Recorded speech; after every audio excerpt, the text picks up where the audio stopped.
송민순 전 장관의 회고록을 둘러싼 정치권의 논란이 사그라들지 않고 있습니다. 네, 정치권에서는 오늘도 진상규명을 요구하는 여당과 색깔론을 그만 들이대라는 야권이 맞섰는데요. 이런 가운데 오늘 열리는 국회 정보위원회의 국정원에 대한 국정감사에서도 회고록이 쟁점이 될 전망입니다.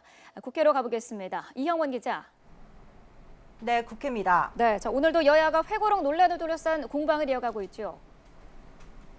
네, 새누리당은 오늘 오전 최고위원 중진 연석회의를 열고 더불어민주당 문재인 전 대표에게 사실관계를 밝히라고 압박했습니다.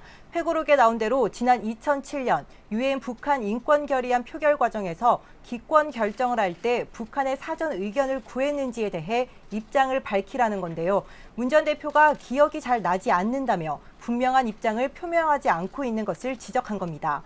이에 문 전 대표에게 입장 표명을 요구하는 한편 당 차원에서 사실관계를 밝히기 위한 노력을 계속하겠다고 강조했습니다. 더불어민주당은 새누리당이 권력형 비리인 최순실 게이트를 덮으려고 회고록 논란을 키워가고 있다고 지적했습니다. 추미애 대표는 오늘 오전 최고위 회의에서 새누리당이 사실관계도 모르면서 정치 공세를 하는데 무슨 규명이 필요하냐며 낡은 영화를 그만 틀라고 촉구했습니다. 또 권력형 비리를 감추려는 치졸한 정치 공세에 단호히 맞서겠다며 막말과 거짓으로 사실을 호도하는 새누리당 이정현 대표와 박명재 사무총장에 대해 법적 조치를 하겠다고 날을 세웠습니다. 국민의당은 새누리당이 구태의연한 색깔론으로 연일 전국을 혼탁하게 하고 있다고 지적했습니다. 다만 당시 상황에 대해 기억이 나질 않는다고 밝힌 더민주 문재인 전 대표의 대응 태도에 대해서는 쓴소리를 했는데요. 박지원 비상대책위원장은 오늘 오전 열린 의원총회에서 문 전 대표가 매일 말이 바뀐다며 일구사원이라고 비판했습니다. 대통령 후보를 꿈꾸는 사람으로서 위기 관리 능력과 리더십에 강한 의구심을 갖게 된다며 명확한 사실을 국민 앞에 밝히라고 요구했습니다.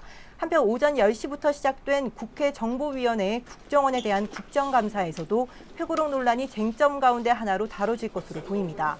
새누리당은 지난 2007년 당시 김만복 국정원장이 참석했던 안보 관련 장관회의 상황이나 북한과 의견 교환 형태 등에 대한 정보가 이 국정원에 보관돼 있을 가능성이 크다고 주장하고 있는데요.